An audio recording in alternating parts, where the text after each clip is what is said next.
Imagine checking your bank account balance, seeing a negative number, and being told that the deficit isn't a math problem. Right. Like it's not an economic issue.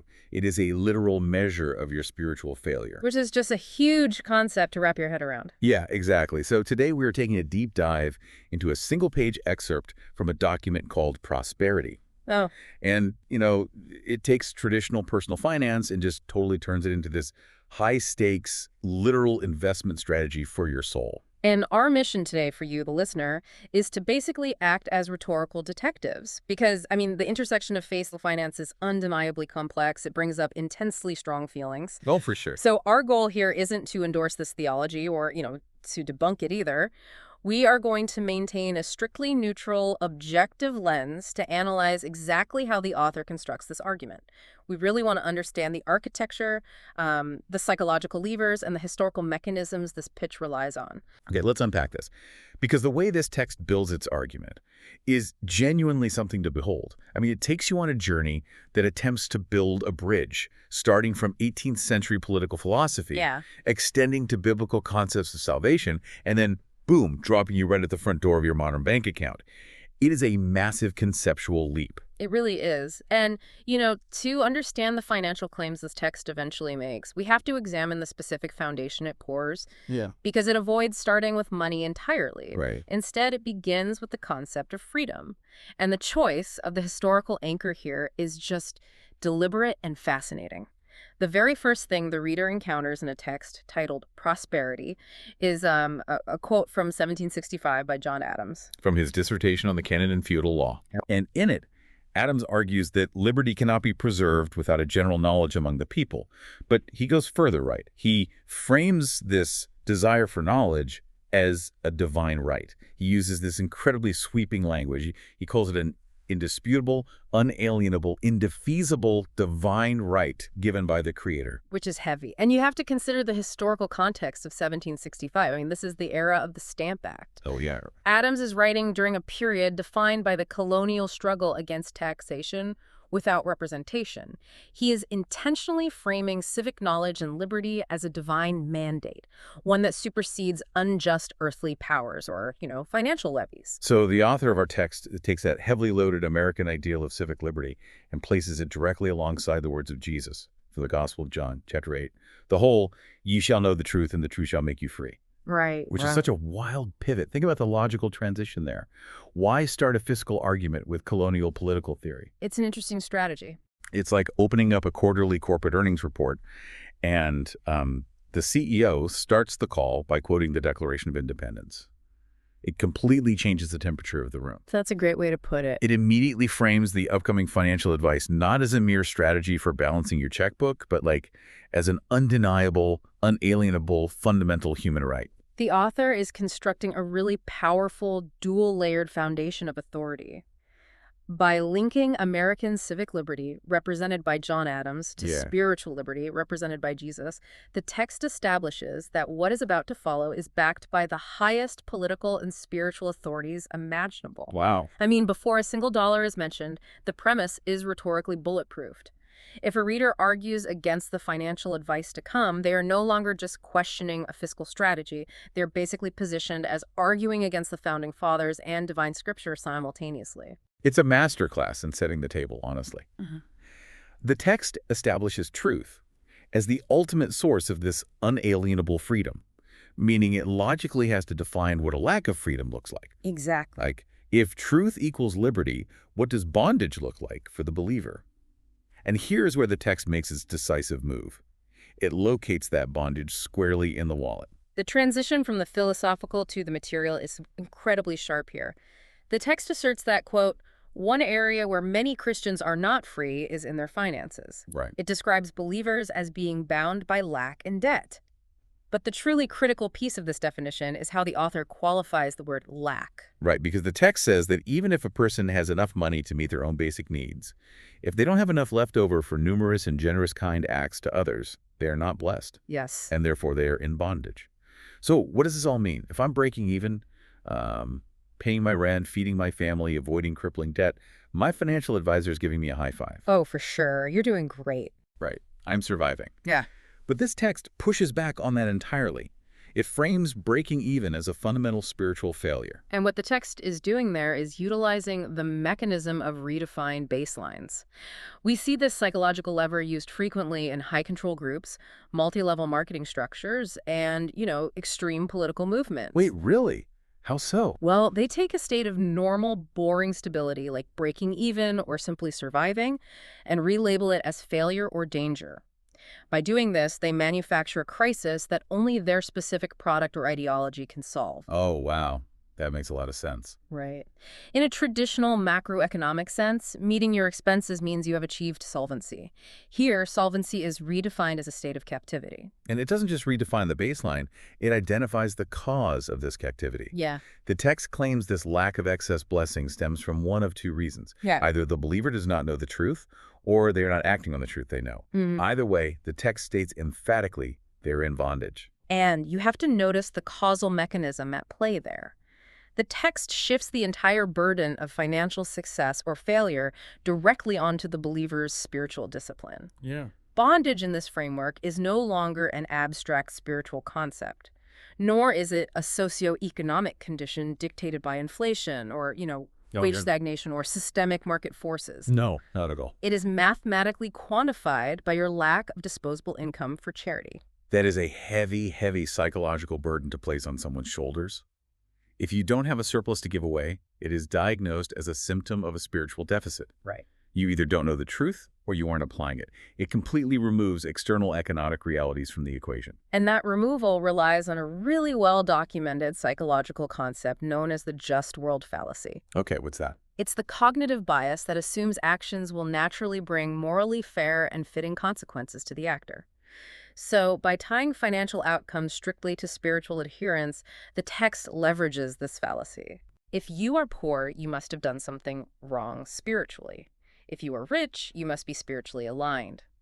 This effectively keeps adherents locked into the system, constantly striving to perfect their spiritual discipline to fix their financial woes, rather than looking at external economic factors. Which perfectly sets the stage for the text to offer its proprietary solution. If financial lack is a symptom of spiritual malfunction, the cure must be a spiritual application of financial principles. Exactly. And this brings us to the core of the document, which is the contrasting of two highly distinct financial investment models. Here's where it gets really interesting, because the text literally uses the word invest. It sets up a binary comparison between what it calls the world's financial system and God's financial system. And the characterization of the world system is highly recognizable to anyone in finance. The text critiques traditional financial principles as being unstable, ever-changing, and often left to chance. In the language of a financial analyst, the author is pointing out the inherent volatility of earthly markets.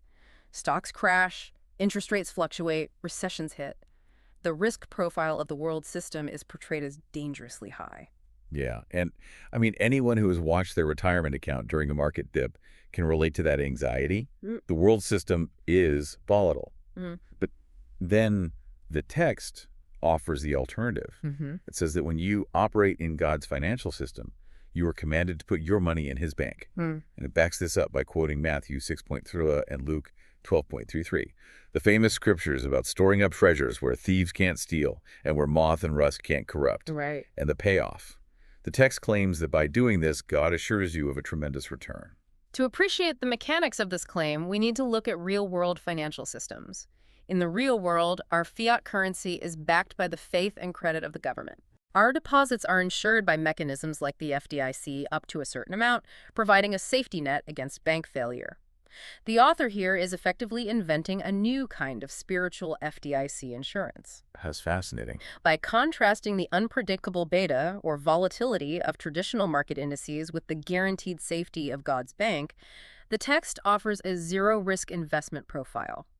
As long as the investor acts on the truth, the return is purportedly assured.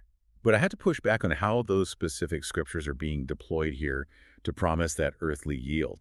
Because the biblical passages about moths and rust and thieves, traditionally, historically, those have almost universally been interpreted as metaphors for spiritual rewards in heaven. Yes, exactly. It's about prioritizing eternal, intangible virtues over temporary earthly wealth.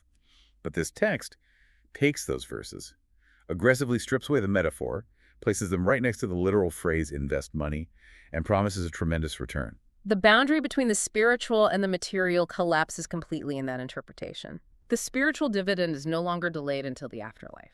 It is promised as a tangible, earthly yield. It's like taking a beautifully abstract poem about the majesty of nature and using it as the foundational prospectus for an agricultural hedge fund. That is a perfect analogy. Right. It completely changes the nature of the asset. You are taking language designed to detach people from material wealth and using it as a legally binding contract to guarantee material wealth. And that transformation of the asset alters the entire motivation of the believer. When a spiritual practice is marketed using the exact same value proposition as a high-yield mutual fund, guaranteed safety, tremendous return, it leverages the profit motive to encourage religious adherence. It definitely commodifies faith in a very literal way. It does. And if we look at this through the eyes of an ethical investment scholar, we start debating the inherent moral hazard risks here. Tell me more about that. Well, if faith is commodified, you have to ask about the long-term sustainability of this kind of faith-based investment model. Institutional investors looking at this would struggle to quantify potential risks using standard financial stress testing methods. Because how do you stress test a spiritual asset? Exactly. If you submitted this to a regulator, like the SEC, they'd ask where the underlying assets are. They'd want to assess how volatility affects spiritual asset valuation. Right. But the text claims there is no volatility, which brings up my next point. Marketing a zero-risk, high-yield return requires a guarantor with infinitely deep pockets. Oh, absolutely. If I'm just a skeptical reader looking at this, my immediate question is, how does the author prove this guarantor is actually willing and able to pay out? Why would the divine operate like a wealth-generating asset manager? And the text anticipates that exact audit. It concludes by answering that question, introducing a specific name for God to serve as that guarantor. El Shaddai. The definition provided in the text is crucial for the financial framework it has built. It defines El Shaddai as the, quote, lavish, extravagant, gift-giving God who is more than able and always willing to supply beyond our expectations. Just look at the specific adjectives chosen there. Lavish, extravagant. It perfectly serves the author's argument. It really does. It paints the divine not just as a basic provider of daily bread, but as a limitless, deep-pocketed venture capitalist who is eager to fund believers who follow his business principles. And it grounds this venture capitalist persona in a theological contract. The text states, "The Lord has called us to prosperity, not poverty. He has given us the power, favor, ability, and principles to obtain wealth." Wow. And the paramount reason given for this is that he has established a covenant with us and desires to prove himself. Wait, so it's not just that God allows you to be wealthy. The text is actively arguing that God explicitly needs you to be wealthy to prove his system works to the rest of the world. Exactly. This final paragraph performs a massive psychological and theological inversion for the reader. How so? Well, in many traditional frameworks, the pursuit of immense wealth is viewed with deep suspicion. Ascetic traditions have long warned that money is a distracting, potentially corrupting worldly pursuit. Right, like money is the root of all evil, the camel passing through the eye of a needle, and all those traditional warnings against greed. Yes. But this text turns that paradigm completely upside down. By claiming that God has established a covenant and inherently desires to prove his lavish nature through the believer's prosperity, wealth acquisition is stripped of its selfish connotations. It becomes justified. More than justified. It is reframed as a holy covenantal obligation. If you are not wealthy, you are essentially preventing the divine from proving how extravagant he is. Your financial success becomes a required testimony to his power. Wow. Let's just zoom out for a second and map the entire journey we've just been taken on through a single page of text. Let's do it. We started in 1765 with John Adams defending civic liberty against unjust taxation, establishing a divine right to knowledge. The text then transitioned that civic freedom into a critique of personal finance. It utilized the psychological lever of redefined baselines to argue that financial stagnation, even just breaking even, is a form of spiritual bondage caused by a lack of truth. From there, it diagnosed the volatility of earthly fiat markets to present its alternative, which is abandoning chance-driven investments for a divine, zero-risk banking system backed by spiritual FDIC insurance. And it culminated by justifying all of this with the introduction of an extravagant creator, El Shaddai, who views your personal wealth not as a moral hazard, but as the ultimate proof of his covenant. It is an incredibly tightly wound, highly effective piece of persuasive writing. It really is. I mean, it systematically addresses the political, the practical, the psychological, and the theological, weaving them all into a single call to action regarding a person's bank account. It takes the deeply personal, often stressful reality of managing finances and elevates it to a matter of cosmic significance. Yeah, exactly. The reader is no longer just paying bills or trying to save for retirement. They are actively participating in a divine economy. But this analytical teardown leaves us with a critical structural question regarding the underlying logic of the text. Yes. There is an inescapable friction point in this framework that I think you, the listener, should ponder long after we wrap up here today. We've examined the pitch. We've seen the promised returns. Where does the architecture crack?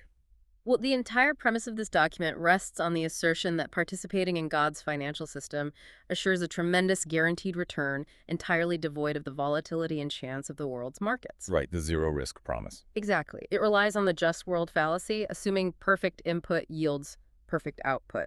But reality is fraught with unpredictable, catastrophic variables. Oh, definitely. So how does a strict adherent to this specific framework process sudden, unavoidable financial ruin? Like a catastrophic medical emergency that leads to bankruptcy or, a global macroeconomic crash that wipes out a specific industry. Yes.